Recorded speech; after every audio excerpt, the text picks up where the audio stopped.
I cooked for his entire family for 7 years, and his mother never learned my name. 7 years, 7 harvests, 7 naming ceremonies where I stood at the back of the canopy holding a tray of jollof rice, and not once, not a single time did Mama Adaize call me by my name. I was the wife. I was Emeka's woman. I was a tilt of her chin, a flick of her wrist, a pointed look toward the kitchen that meant come and serve. I told myself it was just her way. Some women are like that, too proud, too old-fashioned, too set in the customs of a village that still believed a wife's name belonged to her husband's house and not to her own mouth. I told myself this for 7 years. I told myself this even on the night my son was born, when she held him for the first time and whispered into his tiny ear, "Welcome, welcome," and never once turned to me, the woman whose body gave him breath, and said my name. But on the day the pastor came, the tall one from Enugu with the soft hands and the booming voice, everything I had told myself for 7 years collapsed like a clay pot dropped on stone. Mama Adaize took my hand. She smiled the smile she only wore for outsiders, the church smile, the smile that did not reach her eyes. And she said, "Pastor, meet Ifeyinwa, my son's wife." Ifeyinwa? That was not my name. My name is Sochi. I stood there with that name hanging in the air like smoke from a fire that hadn't been lit in this house. Ifeyinwa. I had never heard her say it before, not once, not in 7 years, and yet it came out of her mouth as smooth as water, as if she had been saying it in her sleep for longer than I had been alive. The pastor smiled, shook my hand, said something about the Lord's blessings on this household. I smiled back. I do not remember what I said. I remember only the sound of that name ringing in my skull like a bell struck in an empty church. Ifeyinwa, Ifeyinwa, Ifeyinwa. And the cold certainty rising in my chest that there was another woman's shadow living in this house, and I had been cooking, cleaning, bathing children, and burying in-laws inside it without ever knowing her name. Before you go on with me, if stories like this, stories about the secrets we carry in marriage, in family, in the quiet rooms of African homes where everyone smiles and nobody tells the truth, if these stories hold you the way they hold me, stay close. Subscribe to the channel so you don't miss what happens next, because what I am about to tell you is not the worst part. The worst part comes later. Let me take you back, not to my birth, not to my childhood. You do not need any of that to understand what happened to me. I will start from the day everything cracked open and let the past bleed in only where it matters. I met Emeka at his cousin's wedding in Owerri. He was the kind of man who laughed loudly and apologized softly, who held doors and held grudges in equal measure, though I would not learn about the grudges much later. His family was old money turned new poverty, the kind of family that still wore the weight of past glory like perfume that had gone stale but was sprayed on anyway, out of habit, out of pride. His mother, Mama Adaize, was the kind of woman villages are built around. She had buried 2 husbands and outlived 3 rivals, and she ran her household the way a general runs a war, with strategy, with silence, and with weapons she never showed you until they were already inside your chest. I did not know when I said yes to him. I did not know that I was, in the eyes of his mother, an interruption, a trespasser, a woman who had wandered into a story that had already been written, and worse, a woman who did not even know she was wandering. For 7 years, Mama Adaize refused to call me by my name because in her mind, I had never truly earned it. To her, the wife of her son was not me. The wife of her son was a girl back in the village, growing older in her father's house, still unmarried, still promised, still waiting for a man who would never come back for her because Mama Adaize never told her the truth either. 2 women, 1 unspoken war, and I was the only one who didn't know we were fighting it. The first crack had come 3 years into my marriage, though I did not recognize it as a crack at the time. I only saw it as strange. It was during my father-in-law's funeral, the second husband Mama Adaize had buried, a quiet man named Paulinus, who had treated me kindly, the way a man treats a stray dog he has decided not to chase away. The compound was full of mourners. Women wailed in practiced grief, their voices rising and falling like a song rehearsed many times before. I cooked for 3 days straight, pots of egusi soup large enough to bathe in, mountains of jollof rice, goat meat that I had personally selected and haggled for in the market, because Mama Adaize trusted no one else's eye for quality, not even on the day she buried her husband. In the middle of the chaos, an old woman, one of the Umada, the daughters of the compound who returned for every important event, pulled me aside. Her name was Mama Ogechi, and she had the kind of face that had seen too much and decided to stop pretending otherwise. She asked me, "Are you the one cooking everything?" "Yes, ma," I said, wiping my hands on my wrapper. She studied me for a long moment, the way one studies a photograph trying to recall a forgotten name. Then she shook her head slowly and muttered something I almost didn't catch. Different girl. They changed the girl. I laughed it off. I thought she was confused. Old age does that, blurs the edges of memory until past and present bleed into each other. I did not know then that she was not confused at all. I did not know she remembered Efiaingwa from a betrothal ceremony years before I had even met Emeka, a small private gathering where kola nut had been broken and promises had been spoken over them. Promises that, in our tradition, are not so easily broken, no matter how many years pass or how many oceans of silence are poured over them. I let it go. I had a funeral to feed. But the seed was planted, and in the years that followed, more strange things grew from that seed, small, easily dismissed, until they were not small anymore. The second crack came during my first son's naming ceremony. I had survived childbirth, barely, the doctors said, after a delivery that nearly took both of us, and I was still weak when the ceremony came, 8 days later, as tradition demanded. Mama Adaize had taken over everything, as mothers-in-law often do, deciding the menu, the guest list, even the name, which she insisted should honor her late husband. I sat in a corner, wrapped in cloth, watching strangers hold my son and bless him with words I was too exhausted to fully absorb. And then I saw it. Mama Adaize, standing near the gate, speaking quietly with a man I did not recognize, an older man, dignified, dressed like someone of importance, someone whose presence demanded a different kind of respect than the usual relatives. She was crying. Not the loud performative crying of African ceremonies, where grief and joy are both displayed like jewelry. This was quiet, private. Her shoulders shook, and the man placed a hand on her arm, and I heard, though I should not have been close enough to hear, one sentence drift toward me on the evening air.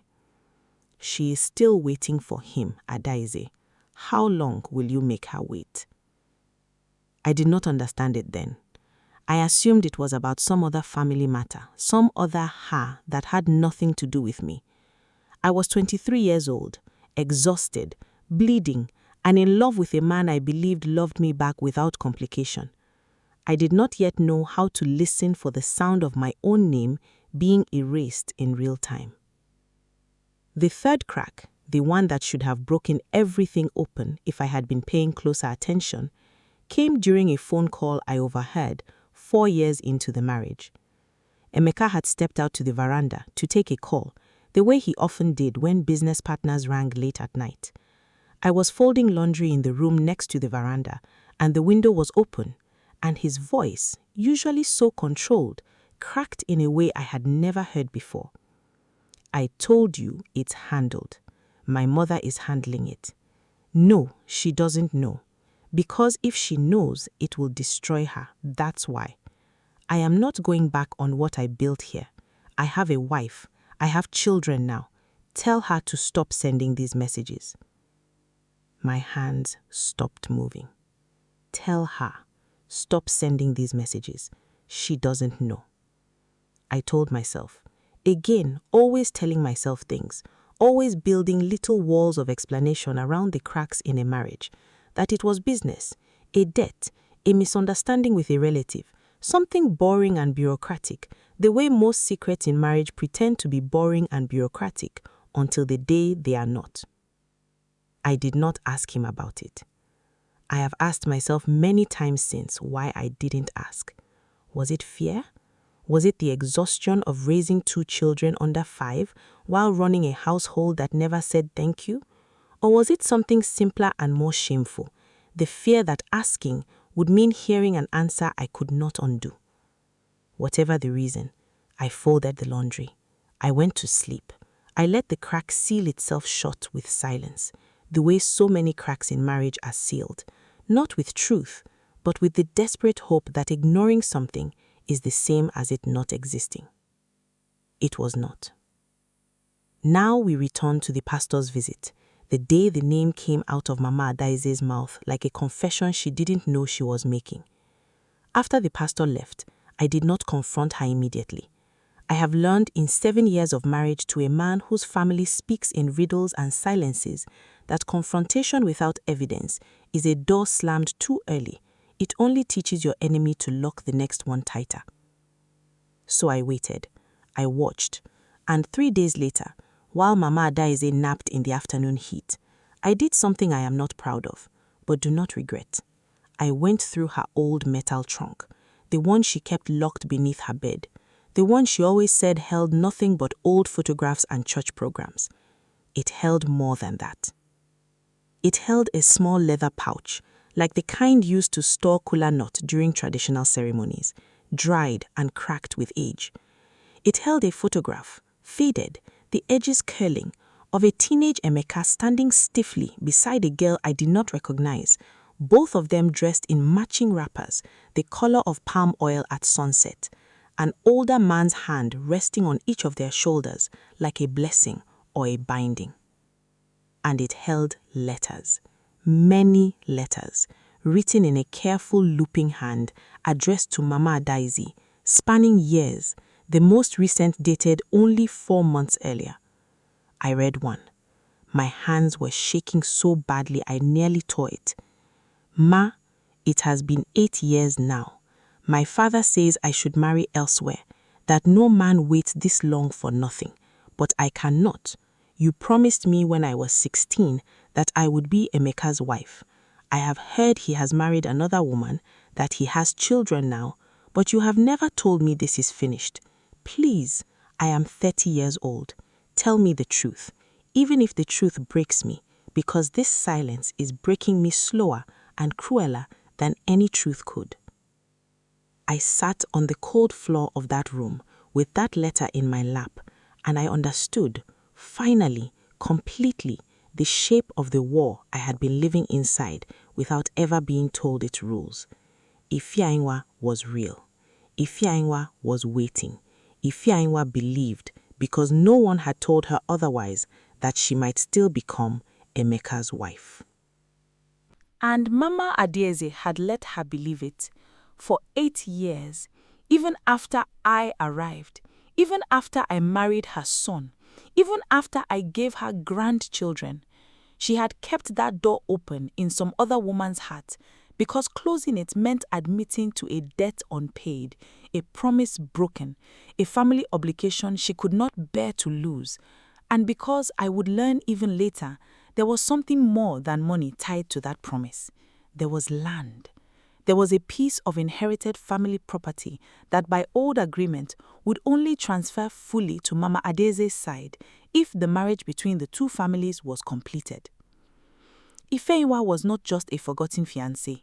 She was a key to land that Mama Adeze desperately needed because the family's fortune, the one I had always assumed was simply old money grown thin, was not thin, it was gone. Sold off, mismanaged, eaten by Pa Linus's bad business decisions before he died. And Mama Adeze had spent years quietly trying to find a way to reclaim what was lost through the only door still open to her, a marriage that had never happened to a son who had already married someone else. I was not just an interruption in a love story.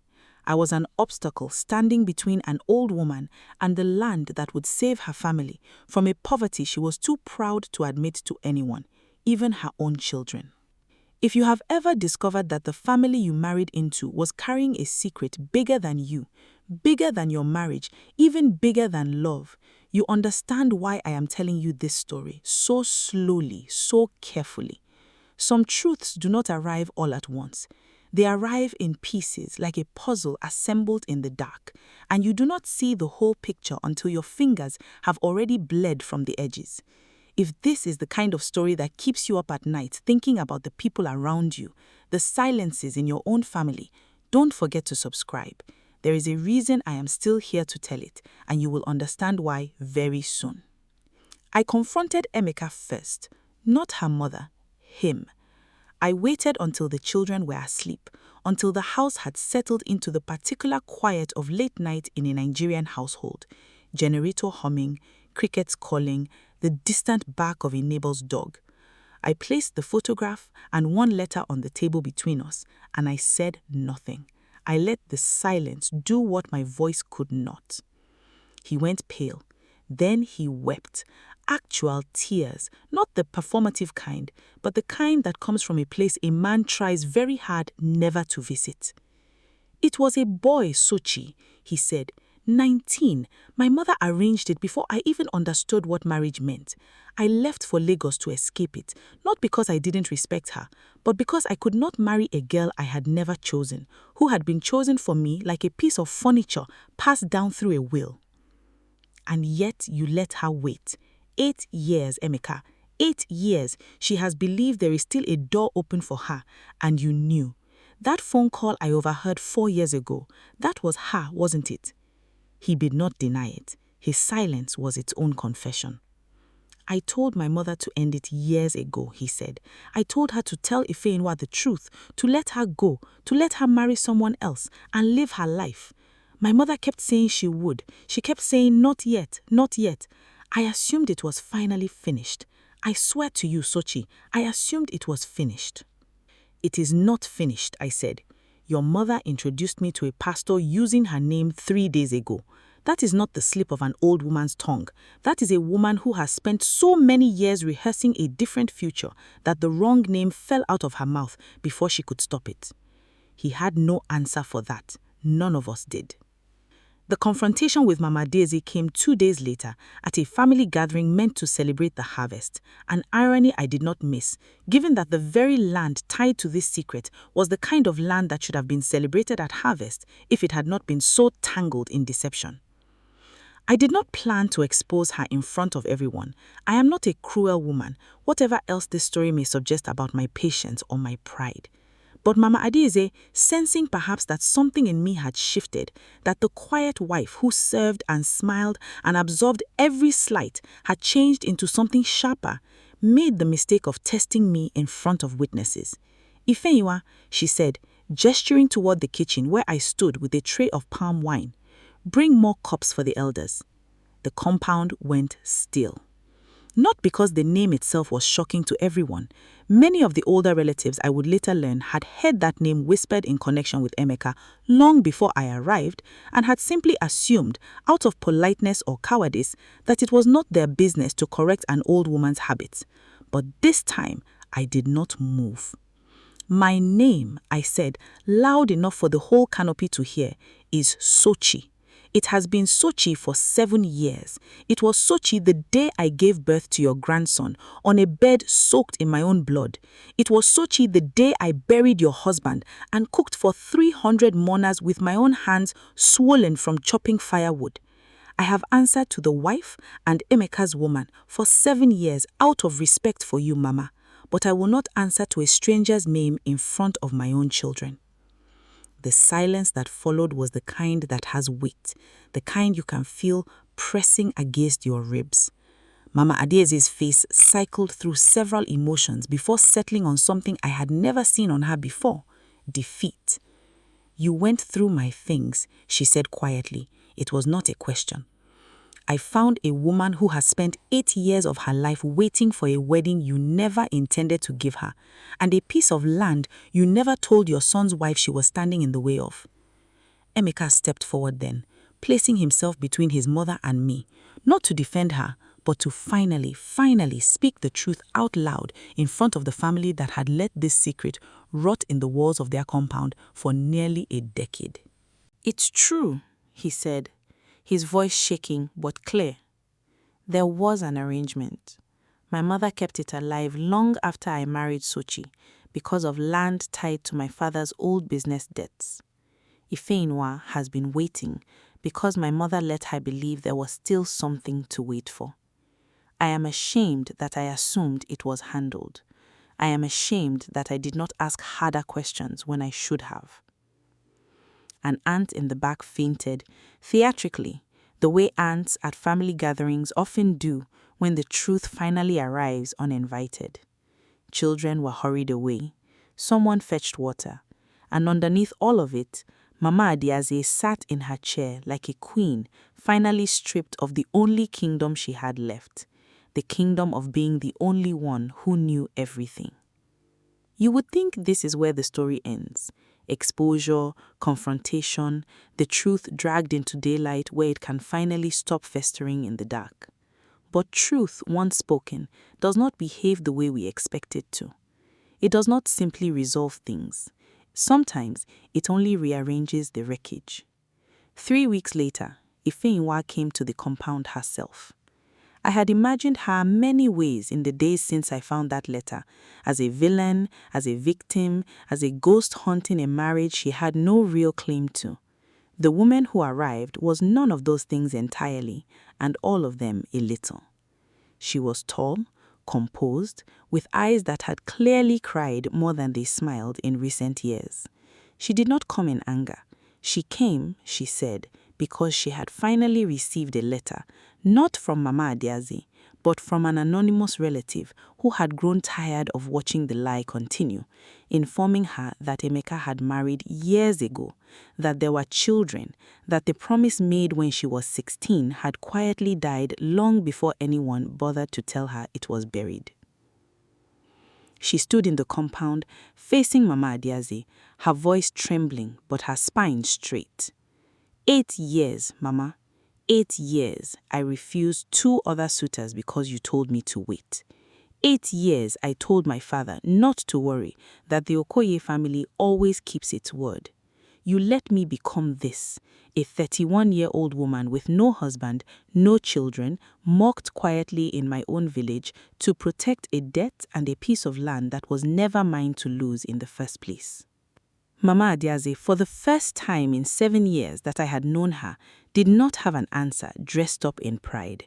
She simply said, "I am sorry," in a voice so small it barely reached the edge of the canopy. It was not enough. It could never be enough, but it was perhaps the most honest thing she had said in a decade. Here is the twist I did not see coming, the one that turned this story from a tale of betrayal into something far more complicated than victim and villain. Ifeinwa did not come only for closure.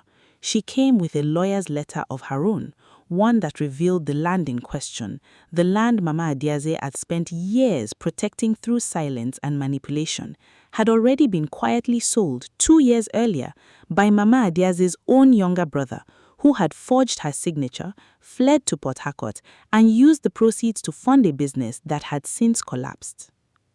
The land Mama Adiaze had sacrificed a young woman's entire youth to protect no longer existed. It had been gone for 2 years. She had been lying to Efeinwa, lying to her son, lying to me for a treasure that had already turned to dust in someone else's pocket, and she hadn't even known it. The room, if a canopy in a family compound can be called a room, absorbed this revelation like a slow, collective exhale of disbelief. Mama Adiaze, the woman who had orchestrated years of silence to protect a fortune, had been protecting a fortune that no longer existed. All that scheming, all that cruelty, all that erasure of my name every single time, replaced by the name of a girl she had condemned to a half-lived life for nothing. In the months that followed, the family did not heal in the way families do in the stories told to comfort children before bed. Ifeinwa did not become my friend, though we did eventually speak once more, a brief, strange conversation at a market stall where she told me, without bitterness, that she did not blame me, that she understood now I had been as much a pawn in this as she had been a sacrifice. She moved to Port Harcourt a year later.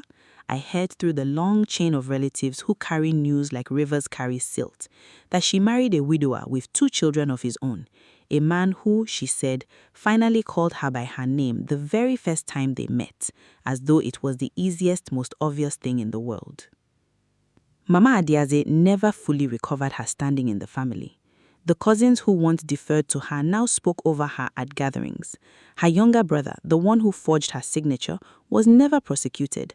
Family shame in our world often protects thieves better than any court. But he was exiled from every gathering, every ceremony, his name spoken now only with a curl of the lip.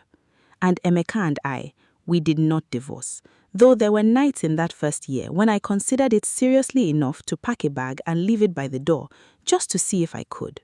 We stayed, not because everything was forgiven, but because love, real love, the kind that survives discovering its own foundation was built on someone else's unspoken grief, is about deciding every single day afterward whether the relationship that remains is still worth building on top of the wreckage. Mama Adiaze calls me Sochi now. She started the week after the land truth came out, quietly, without apology, as though she had simply decided that the version of herself who refused to say my name had died along with the fortune she'd been protecting. She says it carefully, the way you handle something you once broke and are now trying clumsily to repair.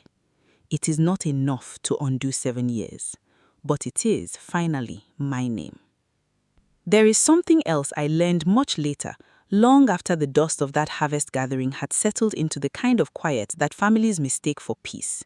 It came from Mama Ogechi, the old woman from the funeral, the one who had first looked at me and muttered, "Different girl, they changed the girl," all those years ago. I went to her almost a year after everything had unraveled, needing to understand something that gnawed at me in the dark hours when sleep refused to come. Why did Mama Adiaze choose silence for so long, when the truth, however painful, would surely have been easier to carry than 8 years of lies stacked on top of each other like firewood waiting to catch? She told me a story I had not asked for, but needed.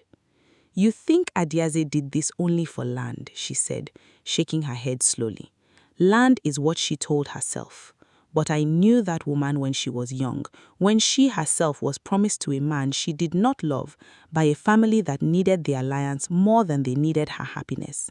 She buried that unhappiness so deep for so long that by the time she had the power to arrange marriages instead of suffer through them, she could no longer tell the difference between protecting her family and repeating the very cage she had once been locked inside." I sat with that for a long time. It did not excuse her. Nothing excuses 8 years stolen from a woman's life or 7 years of a name swallowed by silence. But it complicated her, the way real people are always more complicated than the roles we assign them in the stories we tell about our own suffering. She was not simply a villain hoarding secrets for greed. She was a woman who had once been a girl exactly like Ifeanyi, exactly like me, and who had never stopped to ask whether the cage she was building for someone else was simply the only shape of love she had ever been taught. This does not mean forgiveness came easily, or whole, or all at once. It came the way harvest comes, tended slowly, season after season, never entirely certain whether what you are growing will survive the next storm. There were nights, even after the land had been confirmed gone, even after Mama Adeaze began calling me by my rightful name, when I would catch her staring at me across the compound with an expression I could not quite name, something between grief and a hunger for a life she had never let herself live. I did not comfort her in those moments. I did not owe her comfort, but I did not turn away either. I let her sit with what she had done, because that too is a form of mercy. Emeka and I rebuilt our marriage slowly, the way one rebuilds a house after discovering termites had been eating the foundation for years without anyone noticing the floor was sinking. We went to counseling, something his family considered scandalous. I needed to sit across from my husband and ask him again and again why he had assumed silence meant resolution, why he had not pressed harder when something in his gut must have told him the matter was not finished. He did not have perfect answers, but he showed up week after week, and slowly the showing up became its own kind of answer. Ifeanyi and I exchanged one letter after she settled in Port Harcourt. She told me her new husband's children had started calling her Mama within months simply because it had become true. She said she did not hate me. She said, if anything, she pitied us both a little. Two women shaped by one old woman's unspoken war, neither of us ever given the chance to choose our part in it. I think about that letter often. I think about how easily I could have been her and she could have been me if the timing of one arranged conversation had shifted by a single season.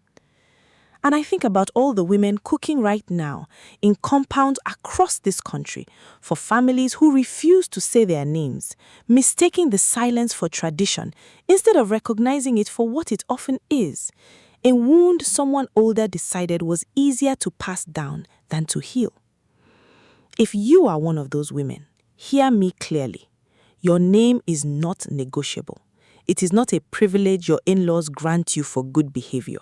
It is yours. The way your hands are yours, the way your children's first cries belonged to you before they belonged to anyone else's ceremony. 7 years it took me to say this out loud, in my own home, to the woman who had every kind of power over me, except the only one that ultimately mattered, the power to make me forget who I was. My name is Sochi. It took 7 years for that to be enough, but it finally was. And if there is one thing I want you to carry away from this story, more than the betrayal, more than the land, more than the shock of discovering a stranger's name living inside your own marriage, it is this: silence does not protect the people we love. It only delays the moment they discover exactly how much we were willing to let them suffer in order to avoid an uncomfortable truth. Mama Adeaze thought her silence was protecting her family's fortune. Instead, it cost a young woman 8 years of her life, nearly cost me my marriage, and in the end, protected nothing at all, because the thing she was protecting had already disappeared. If this story moved you, if it reminded you of silences in your own family, names that go unspoken, deaths that masquerade as love, stay with this channel. There are more stories like mine waiting to be told. Stories from compounds and kitchens and naming ceremonies across this country, where the real drama is never in the wedding, but in everything nobody says afterwards. My name is Sochi. It took 7 years for that to be enough, but it finally was.